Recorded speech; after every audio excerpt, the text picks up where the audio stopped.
All right. You can hear me now? Nope. Nope. So maybe we just do the chat and we'll answer each other that way. Oh It my said god. you have two. All It right, let said me you have see if two it's me. Let besides. me just see. How many HR people Please does no. it take to solve a stream call? There you are. That was me that time. Sorry. And and we are senior executives that run major organizations. That's scary. Oh, The man said he could hear both of us. oh, I love it. Oh wow.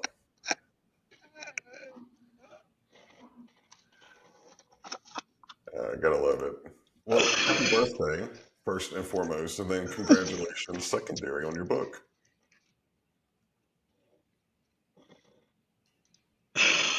All right. Thank you, Ben, for keeping us sane. Yeah, really. Because we the technology did not work with us. I think this as if I was in media, I definitely would not like my job today because No, no, I did gosh. that was a terrible. Anyway, we are here. We are late, but we are here, and we promise it wasn't us. It was technology. Technology hated us today. Technology hates me. This is why I did not write a technology book.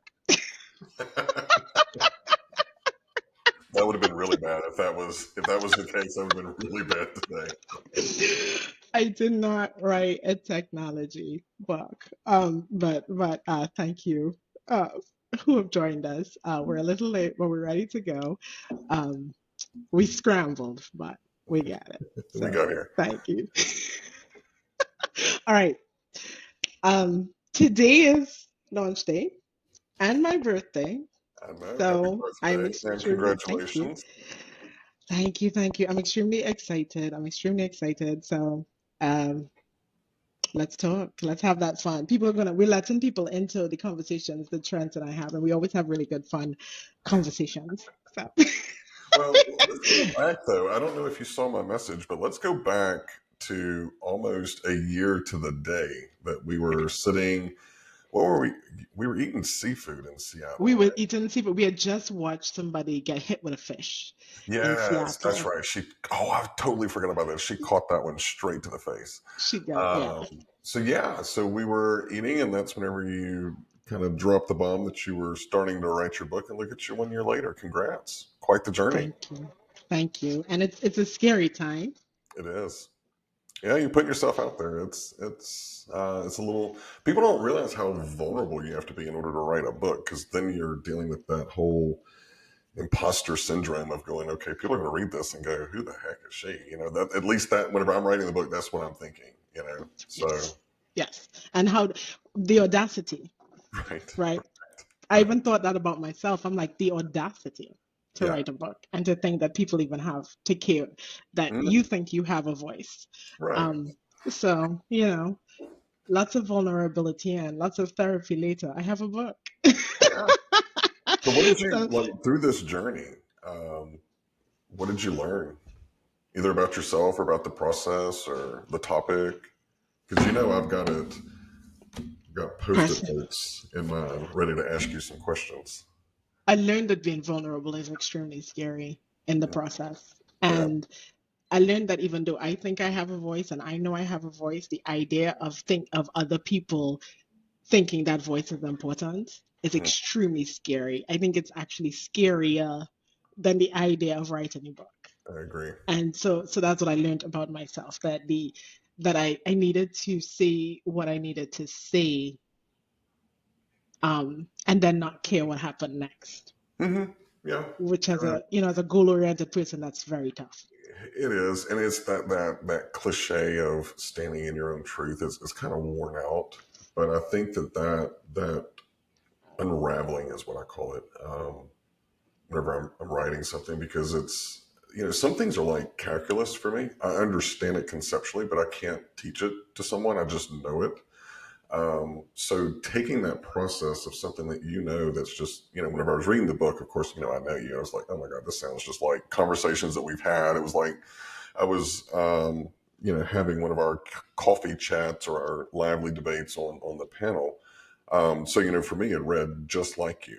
And, your ability to be able to take a very difficult, sometimes, conversation topic, even some of the tactical things that you talk about, and being able to break it down for someone that, may or may not have that same tactical knowledge that you do. It's a very hard process. I don't think people understand just how taxing that can be. Right. And the intention of the book, it was very intentional that I didn't want to be super academic. It was very intentional that I also didn't want it to feel fluffy. I wanted somebody to be able to read it and just be able to like listen to it or put it or hear me in the room or hear a voice like helping them and guiding them.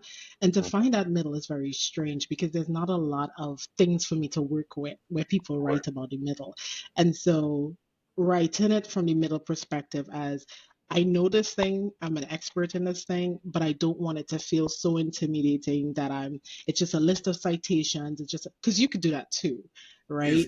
That I've learned from my experience that the majority of people just want answers and they want it broken down into its simplest pieces. And so I always follow what Einstein said is if you can't explain it simply, then you don't understand it. Right. And so I think we tend to be complex. We want to show that we're smart, but I often find that smartness is also really shown in your ability to break down really complex things into very simple things. Hmm. And you have this train, and I wrote a dissertation. I want to show that I'm smart. I want to use the words and the citations and the academia that shows I'm smart. But I realized that what people want to do is just what the book says. Hmm. They want to like their job, right? They want to love their job and they want to know how to do that. And a lot of leaders, they want the data-driven approach, but they also want that data-driven approach to make sense to them. Absolutely. And it's funny, you're talking about writing from the middle and struggling with that. Hey, I really do know, and I can flex my muscle. But there's like one of my favorite books was Switch by the Heath brothers. I read it in 2010, and I can still like recite chapters out of it. And they're very smart, but they were talking about the psychology of change. The reason I like the book is because they tell some stories, and I can attach whatever I read in that chapter. I may not remember everything, but I remember the story. I remember what the story was trying to teach me, which was the overarching thing for that chapter. So I think striking that balance, and you and I have talked about, every time we talk, if we're asked to give a keynote or some kind of TED talk, both of us go into it with the audience in mind of saying, okay, what are three things that I can tell them that they can go and do tomorrow? Not Right. theoretically, but what can Right. they just do some brass tacks? And that was definitely felt and read throughout. Yeah. Well, that means I've succeeded. Yes. If that is how it came across and that's how it felt. Like one of the best things you could probably tell me is this book is not academic enough. That's probably one of the best things somebody could tell me. This book is not academic enough. That means I'm writing for the people who I'm trying to write Yes. for. I'm Yeah. writing for those leaders, those board members, those employee Mhm. experience practitioners. That's who I'm writing for. And it's not me saying that they're not smart. It's saying that these people want to move fast Yes. and it needs to make sense quickly. Hmm. So yeah. And there's a great saying. Whenever I used to recruit for the COO of the bank, and he was very smart, but also everyone thought that he had ADD, and he didn't. It's just he was very high functioning, and so whenever I was preparing a candidate to go and interview with him, I said, "Look, he wants to know that you know how to build the watch down to the gear, which one operates which, but don't get into the gears. Tell him about the watch face. Let him ask down in there, and then that's when you show your intelligence." Um, and the ones who listened did great with him. The others, he goes, "Oh, I got bored. I was tired. I don't know what the hell they're talking about." And, with your topic, it could be very much this is how this gear moves and this is how this Yes. gear moves. But you It's very kept it. boring. Yeah, it's boring, It's and boring. two, most HR people are not like me and you. They don't like Right. numbers. They don't like Right. stats. They don't like trends. But they value it. And I think that you struck a very good balance between providing the value, but also providing some of the tactical reasons why that is so valuable. Can we talk about some of the Let's talk about it. Let's talk right? about it. I got my little post-it notes. So you talk about hyper versus hypo, and I loved it. Yes. So you said if you work in any organization, you've probably heard the term, and you may wonder what these mysterious labels mean and how the powers that be are making these classifications. Where have you seen this going wrong? Everywhere. I knew there was going to be. I knew there was going to be an answer. That's why I asked you. I was like, "Oh, this is going to be an easy one. We'll start with that one." I've seen it go wrong everywhere. Even because it's such an academic thing to Hmm. say that you could identify a bunch of high potential people. And there's enough evidence. And I think I use it in the book where I talk about the NFL, right? I talk about football players and athletes, right? We think we can identify it as high potential, but it's as simple as you can have an amazing car. I could drive a Ferrari, but if it doesn't have the gas in it or the power for it, that's just high potential. And then there's so many questions from telling somebody there's high potential. Are they succeeding later? If they're succeeding, are they succeeding later because you invested in them and you decided that? So it was a self-fulfilling prophecy, Right. right? What about the people that you didn't invest in? Had Mhm. you given them that same investment, would they then become high potential, or are you missing on a high performer because you decided that these are who these people are? And so it's always done in this way that is so subjective, and Mhm. it always hurts the most marginalized. It And, always hurts them. and I have to thank you for the sleepless nights that followed me reading that passage of me thinking as a leader. I mean, to your point, how many people did I just say, there's a Ferrari, I'm going to invest in them, whenever really what I needed was, GMC that could get me up the mountain. And they had the gas, they had the horsepower, they had everything, but it wasn't sexy to me at the time. It Like wasn't I exactly. really, I really went back through my career, and I mean, there was actually a couple of people I was like, hey, read a book, got really kind of convicted by it. I didn't do this, and if I did, or I didn't do this, did I? And if I did, I want to tell you I'm sincerely sorry. Uh, Oh, that's so amazing. But yeah, yeah, yeah, but and then the other thing is if a hypertension person that you've identified doesn't seem to be panning out, do you then go back and tell them, I'm de-investing in you? right, yeah, that's a. I don't know. It's falling in love with that shiny object that I find that a lot of leaders do, and especially in like talent acquisition, they'll go, "Oh, well, that person's a top performer at our competitor." Okay, you're looking at it from an industry standpoint. What's the internal culture? What's their leadership like? What's their infrastructure like? Because if you take some of those things away, they may no longer be the high performer that they are. So Exactly. it's why recruiting is a lot like Tinder. They look great until you realize they face tune that picture. Right? It's hard to work with You're them. like, you're It's hard to nothing like what I thought you were going to be from the Tinder profile. Leave it to me, right? Leave it to me to do. All right. So Oh, then the that's other hilarious. one, you were talking about talent planning, which, of course, I love. And this gets back into a little bit of what you were just talking about. You were giving an example of a data analyst who provides all the background information but never gives the presentation. But the one who gives the high potential is the one that's presenting because they have those interpersonal skills, but they are interdependent. Um, and this would be let's see, maybe one way we should have identifying high potential in leadership, and the other have high potential related to building the data systems across the company. So both of them are high potential in their own right. Wouldn't this be an innovative way of talent planning? I thought that was dead on because we look at it's the what's like me, you know. Right. Right. What is familiar to me? The one thing that you'll find in the book is I'm not going to blame you for the decision that you make, right? I'm not going to blame you with going what's familiar with you because that's you're trying to predict, and humans predict things based on things they know, right?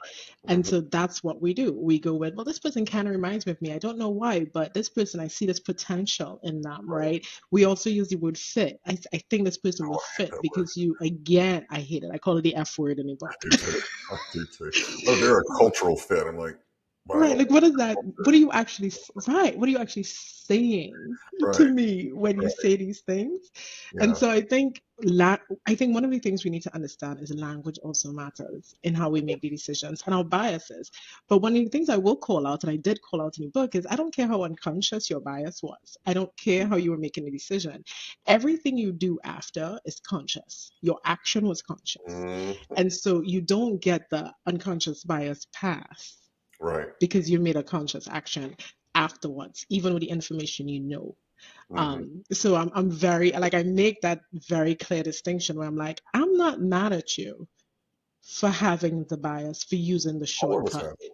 I'll never be mad at you. Yeah. But your accountability starts when you make a decision based on that. Hmm. And you know better because you generally do know better. Mostly.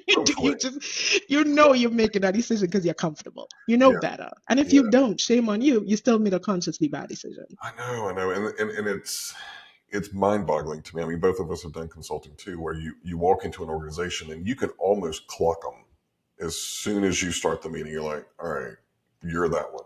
You're You're the that one that I'm going to have to right. you're that person. You're that one. I remember one time I was consulting for a company, and I had kind of gone through a phase where it's like, all right, I need to be a little bit more forgiving, a little bit more understanding, seek first to understand, all that. And so I was really trying to with this client, and there was one person that they just had a spirit of something I didn't like, but I couldn't put my finger on why until we started talking about culture fit. Right. And they outlined what culture fit was. And I was like, okay, so you're basically describing a Sigma Chi fraternity at any Southern college, that is that really the culture that you all find to be successful? I mean, you're building a product. Are you building a product? Is that your target market? Because if so, then hey, I'm all about it. Yeah, they should be a culture fit. But if you're trying to hit the masses with your product, you need a little bit more diversity in here. So Absolutely. it And you know what's funny too? It's also an arrogance in those statements. there is. Because when you're choosing somebody because they fit or they look like you or they remind you of you or they make you comfortable, it also assumes that you're the best fit for what you're doing and you're the best fit in the culture. Absolutely. Yes, that Right? you have a Like hand on you're it. making a big assumption. It's arrogant. It's a very arrogant decision and statement to make. I had actually asked the city because this was like a two-level down. I wanted the exercise that we were doing to be very altruistic for all leaders. But I told the CEO we went to lunch after one of the sessions, and he goes, "You just seem frustrated." I said, "I am." I said, "This individual, either they're going to convert and understand that, hey, there is some room to grow for them, or they're going to come up missing because I am just at that point. I'm ready. I'm ready for them to be out. But you were Come talking, up missing. yeah, yeah. I got a hit, man. All right. So I love, of course, whenever I think about you, I always think about data. I think about practical data, about listening to data, and then, of course, employee experience. So anytime, for the audience, anytime that I get asked to be on a panel, they're like, you know anybody else? And it's one of those, I'm like, Kalifa, don't worry about it. I'll coordinate it with her. I'll tell her what time to show up. Because he knows I won't say Because no. those That's the those are thing. just those are There's no saying no. yeah, like for me, whenever you're so passionate and you have such a strong understanding about somebody, it's something it just kind of overflows naturally. And so, it and I promise you, when you build a brilliant employee experience that goes beyond a month, a day, a festival, or a pizza party, or a season, I'm like, she could have stopped after two, but she went. She went four more. Like, let me make sure I get my point across. It will permeate your culture and your organization. Then and only then is when you've really made change, and that's whenever you've created an inclusive culture. And I think that is the biggest misunderstanding about employee experience and company culture is let's have a pizza party. And I'm like, that's not going to do anything. you know, Right. Like you want to satiate my hunger. Thank yeah, you. yeah. And But can I'm going to be there's a reason I eat multiple times a day. yeah, right. So there's a story that you told on one of the panels that you and I were on about doing an employee experience survey because I think you all were talking about changing offices and I know the punchline, but I don't want to share the punchline. But do you know which one I'm talking about? That it I everybody do. thought it I was do. this, but it was actually this over here, which is to my left. Mm-hmm. Do you Mm-hmm. remember which one? With the Mm-hmm. that they wanted brighter lights, they wanted this, and you found out. Mm-hmm. Yeah, Mm-hmm. that Mm-hmm. whenever I was reading that, I was like, that reminds me of that story of Yes, we and it's don't. one of my favorite stories Well, tell where it. we think that employee experience has to be this big, massive thing when Mhm, somebody just wants something that's very basic and simple. And everybody's thinking employee experience is this massive investment, which is why a lot of people don't want to work mhm, on it. And then mhm. people were like, we just want light. Can Yeah, we get a window, yeah. Keep please? it Just a window. window.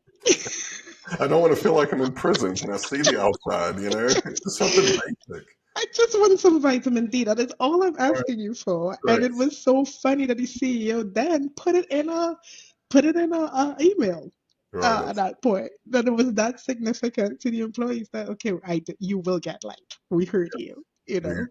And the reason I like that story is because this, people separate their professional from personal, but there's a lot of similarities there. There are some of us, like if I walk in to look at a house or a condo and there's not a lot of natural light, I mean, I have literally walked 10 steps into something and go, this ain't gonna work. I mean, it can have the Yes. best floor plan, be Yes. huge, best views, but if it doesn't have, I know that I need that natural light. I'm like you. I'm like you. Mhm. If I'm in that darkness, I walk out. I'm like, I need windows. Right. I need windows. The things I need, right? Like I Mhm. need windows. Like if I go to the beach, I don't want to be like so far away from the water because I need the water, right? You're a Like Cancer too, right? I am a Cancer and a Gemini. Oh, that's right. That's right. Because I am, you're on the cusp of Gemini Cancer. I'm on the Gemini cusp and of Cancer. Cancer Leo. So that's why we get along. I knew there was something else. You know And that's something right, else? because we talked about our need for the water to feel and hear and all that with the water. That's a huge thing for us. Yeah, the That's, peace and the calm of yeah. the of self care. That's what it means for me. Yeah, and my husband knows whenever it's like the middle of the day or on the weekend or something like that, and I just look at him and go, "I'm gonna go sit by the pool." He's like, "Oh, okay," and I come back and I'm a completely different person. You know, Yes. it's Yes. it's just kind of weird. So, Yes. well, the last one that I wanted to bring up, you were talking about transformation, and it says, and I have found that during these periods of change, leaders often focus on infrastructure and finance with little to no consideration for the impact on employee experience. I see that a lot, especially in this startup culture that everyone's trying to get to that's nice and sexy and all this. Where have you seen that go the worst? It's a chronic thing. So I've seen it a lot in startups, right? Where everybody's really focused on the product, the product, the product, the product, right? Because Mhm. that's where the investment is. And I think we're seeing right now a consequence of that. You Yeah, were so focused on the product, you got the product. After a while, that kind of plateaus out, right? Because you're going to right. scale it. By the time you scale it, you have burnt through so many people. Yes. So you put in this thing and say our culture is great, and you put in your table tennis, and you put in, you put in all the fun stuff. Hmm. But after a while, people are just like, I want my life back. I Yeah. want I want to breathe. I want this relationship because I'm working extremely hard. And I think sometimes we forget that there's this weird notion that people don't want to work, Right. and it's not true. And it's something that has been said about every generation, about the next generation. And I'm like, there are two things you need to understand. It's not that people don't want to work, they don't want to work for you, or they don't want to work under those circumstances. So Yes. what they're really telling you is I want my life. I Mm. want work to be a part of my life, and you're asking for me to make work my life. I don't want to work under those conditions.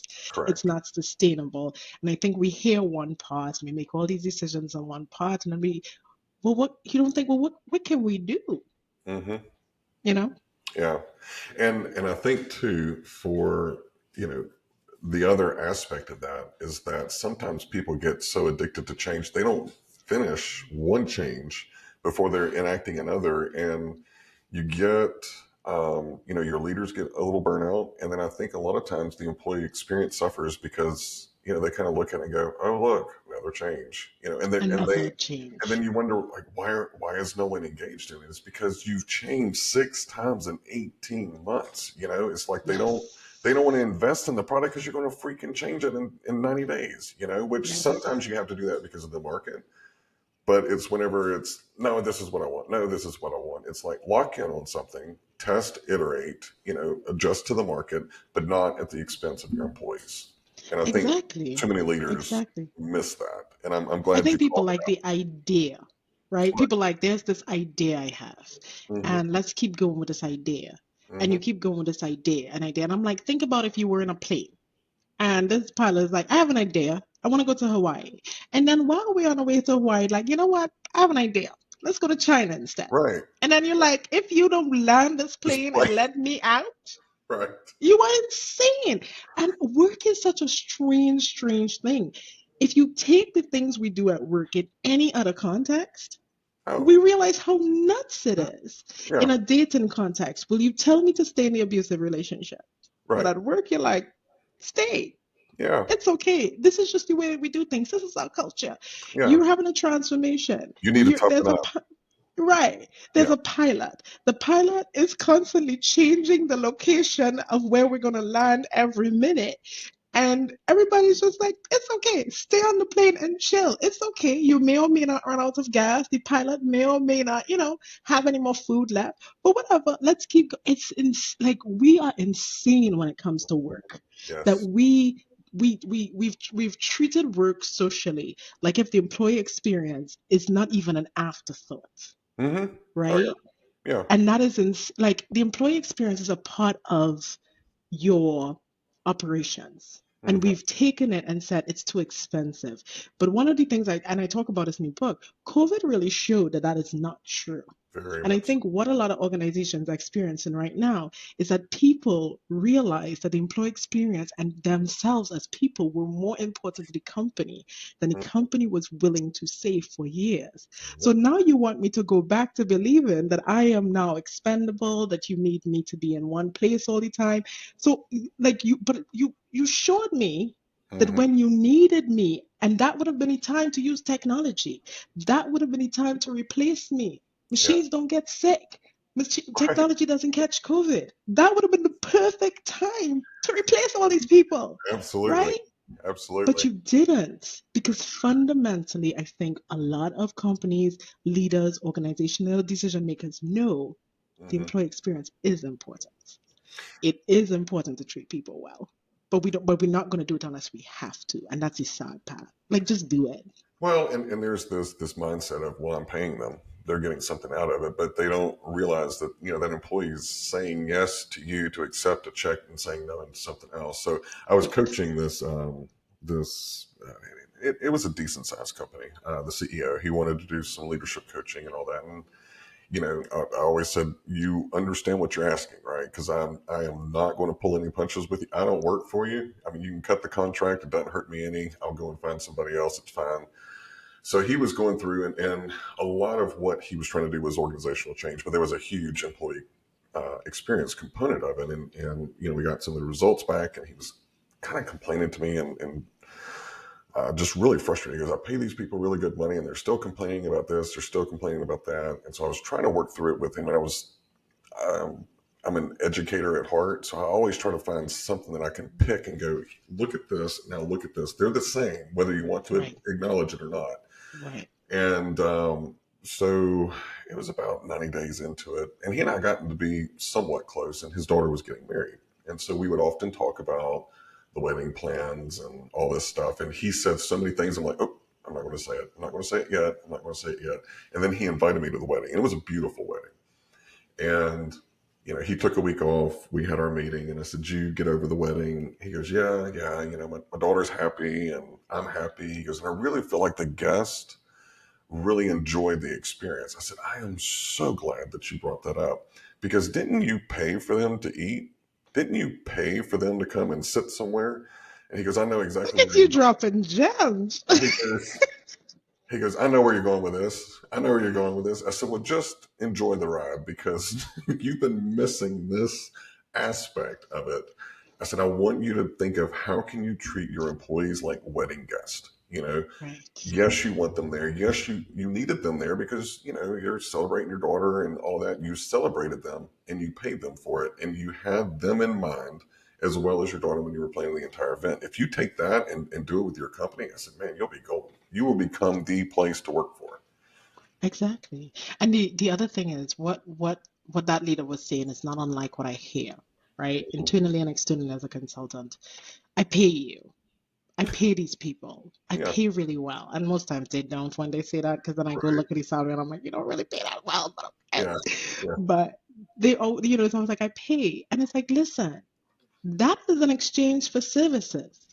yes. The salary has nothing to do with the other things. Hmm. Think about in your operations. Hmm. You have trucks, so you do logistics. You have trucks. Okay. You pay to maintain those trucks. Yeah. And if those trucks get broken, you pay to fix them. You invest in them because Yes. they are doing something for you. And Hmm. you have no qualms about it, Hmm. right? You don't go, I pay them trucks. I put too much into them trucks. I'm not. No, because you know that if they enough of them break down, you're not going to be able to get the efficiency that you want. But we can't see that as people. We can't see people that way at all. And I get it. Like people are complicated, complex. Every time we think we figure them out, we can't figure them out anymore. But we got to get off this whole I pay a good salary or I pay a salary. That was a contract exchange we made Right. where you valued the cost of my services Hmm. and I accepted that. Anything else after that, you're not allowed to use that Yep. in our discussions about my experience And because that was just an exchange. That was a business exchange. and it's also the investment in the employees. Look at how much money is spent and thought and planning and investment in upgrading technology, but you don't spend a fraction of that upgrading, upskilling, reskilling the employees that you have already paid enough money to. Why wouldn't you want to protect and have that asset increase? So like when Right. people ask me, what do I do? I can say, I do HR for, a high growth tech firm. Um, I don't see it that way, and I think it's because both of us kind of came over from the business side, so we've got that business acumen, and we just happen to sit in the people function. But I tell people I am in charge of the largest expense on the P&L and the largest return on asset on investment, whatever you want to say. The revenue that is produced by the people is what I am responsible for. And I think that if more HR practitioners looked at it from that lens, it completely changes the conversation. Right. I think it changes, and you brought this up in the book, it changes how you go about consulting your client, internal or external, right? You're going at it from their lens and still getting what you want. So I think you did a fantastic job in balancing all the wealth of knowledge I know that you have, but not losing your voice in the book. I could definitely Right. hear you in the Well, book. thank you. I think you said it really well that I think we need to understand people are not transactions. And I Hmm. think that's where HR has gotten a really bad rap, right? Because we've effectively made HR extremely transactional. Hmm. And so what we've done is we've said that people are transactions. Yeah, And how dare these transactions require something more? If I have money and I hand it to you and that's a transaction, the transaction ends right there. right. And so people are not transactions. And so when you think about people as not transactions, but embedded part of operations, but embedded part of your outcomes, but embedded parts of your strategy and embedded parts of your employer value proposition, you start thinking of people a little bit differently, Yes. right? And you start thinking about them as an investment as Mhm. versus just an expense. The issue with people and people experience is that the investment isn't immediate, right? Right. So when you make that transaction, I get like I want something to eat, I make a transaction, I get food, you get money, right? That is a simple transaction that we can get from A to B. And Mhm. so we could see it and we could tell our shareholders, we just got $2. You Right. got $2 from this transaction. But people transactions take long, which is one of the biggest problems with transformations. Yes. If you keep transforming and transforming and transforming and you don't land the plane, Even the leader is no longer able to see the vision anymore Mhm. because it has changed so much in that moment. And so have your people. Because what I tell people now is nothing is wrong with a pivot. You should pivot when you need to pivot. But if Right. all I'm doing is if all I'm doing is pivoting, then all I'm doing is going in circles. Yes. Nothing is getting done. Yes. And the only person who should pivot that much is a ballerina. And you're doing it at the expense of your most highest asset. And can we just like maybe you and I should start this whole thing about I hate the word human resources because you talk about human, but they're resources. It's like to me it's oxymoronic. You know, like Right. I don't like to. I don't ever refer to like what my partner and I do in the organization. We're the people function. I don't Right. like human resources. You know, it's a very demeaning term, and I'm sure I'm going to get hate mail and in mail and all that kind of stuff for that. But just understand, I won't read it. It's fine. I stand by my conviction. I I think will that tell them don't at me. I didn't say yeah, it. yeah, yeah. It's I identify as a threat, and my pronouns are I am not the one. But I do think that whenever people look at the function, it's like, oh, that's resources, that's this, and that kind of downplays the importance that the people have in your organization. And if you have that kind of a mindset, then I can guarantee you, you've got operational inefficiencies, you've got a poor employee experience, and there's a lot of room for growth there. Which is the good part is if you change that mindset, there is so much room for growth, and it's going to have a direct impact on your bottom line. Agreed. Agreed. I think, and the funny thing is, even when we talk about human resources, we focus so much on the resources. Yes. And Yes. that's part of the problem. And Yep. you can change the name of the function. But if you keep ignoring the first part, you could be the chief people officer, you could be the chief whatever officer. But if you keep missing the human, the person, the whatever, all you Yes. are is a chief, right? Right. You're a chief A of chief of resources. tribe. You're right, you're just a chief. And like you're seeing that, and people like to use employee experience as this happiness, right? And I bring this up too. Like Yeah. your job is not necessarily to make people happy. If you think about all of your resources, you do whatever you need to do for if these things are bringing some return, the Hmm. thing that they always do is you setting that thing up for success. If I Right. put gas in the truck for logistics, I'm setting it up to drive. I am setting it up to do its job. If Right. I pay for the bulbs, for the lights, I am setting it up for success. I'm setting it up to do its job. But then we don't do that. Employee experience is about setting people up for success and allowing them this time and space to do their jobs.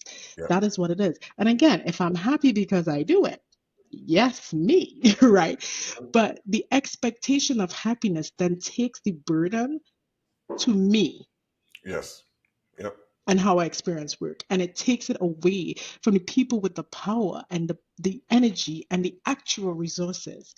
So that if you pour into me, because all employee experience is saying is just like, again, with anything else in life, if you pour into me, I Mhm. can pour into you. And it doesn't mean I have to be committed or loyal or happy or any of those fun things. Those are side effects.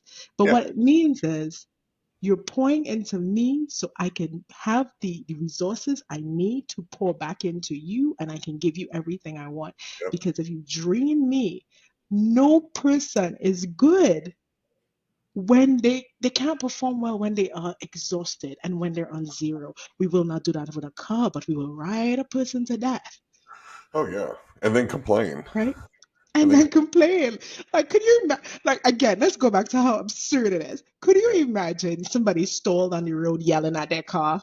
Yeah. Why is this car not driving? You're like, well, you ain't got no gas. And they're like, I don't care. It should Yeah. still drive. And you'll Still be talk. like, you need to go to the hospital Yeah. because You need some help. you need a little bit more help than I can provide today. But we Right. do that with people, right? All the time. Nuts. All the time. Well, I know you're not going to do it, so I'm going to do it for you. Okay. The plug, the plug. A Go out, get it. plug. Tell everybody where it is so they can go get So their it is copy. on Amazon. So it is on Amazon, Barnes and Noble, anywhere that you buy your favorite books. The audiobook should be out soon. So that was a journey. So Yeah. the audiobook will be out soon. You can also come to my site if you want a personalized signed copy, which is KalifaOliver.com. And you order through me. I will do a signed copy and ship it back out to you. And I'm very excited about everybody who's already pre-ordered because that is insane to me that people actually did. Yes, that people actually did. So thank you for people who have supported me. I know everybody can't be on the live right now. Hopefully people catch it later. And don't forget, I have another Zoom, and I promise the Zoom will work better. Okay, it's not a live. LinkedIn hated me this morning. Riverside hated me this morning. But yeah, and this was very weird for me and strange for me. So Trent, I can't even explain how much I enjoy your guidance, your thoughtfulness, your when I reached out for advice, the laughs, the practicality through this process because I don't get very vulnerable, but it's not it's not a reflex for me, but it was a scary process for me. Yeah, it is. It was a scary process for me to think that I have the audacity to say things and I have the audacity to actually take things that I believe I'm an expert in and put it on paper and say that let this be a living document that Yeah. stays in bookstores for the rest of my life. Mm. Um, so thank you, You're thank welcome. you, Well, I thank you. am going to thank you for taking that journey because not many people do, and you have too many experiences, too many insights, and too much knowledge not to share. So kudos to you for taking this. The first step is always the toughest. It's everyone after that. You're like, well, if I did the first one, I can power through this one. So thank you for including me in your journey. And I think I will speak for everyone who has either already read it or will read it. Thank you for your insights. And thank you for letting me Thank share this. Thank you. Happy you, birthday thank and you. congratulations. Thank you. And I'm sorry again about being late. It was my fault, not Trent's fault. It was my fault. Technology hit. But thank you, everybody. Again, if you've pre-ordered, please go ahead. The information is on my bio. Go ahead and get the information for the Zoom link tonight at this party. Let's sip a little champagne Yeah, together I'm gonna be tonight. out of town, and you're like literally right up the road from me. But we'll be in I Miami. But know my that's heart all will be right. there with you. I'm gonna take a sip for you. I'm gonna take a sip for you. So all the events, everywhere that you need me to be, they're on my event site, event page. Thank you, everybody. Awesome. Appreciate y'all. Mwah. Bye, Okay. Trent. See ya. Bye, y'all. Thank you for joining. Bye.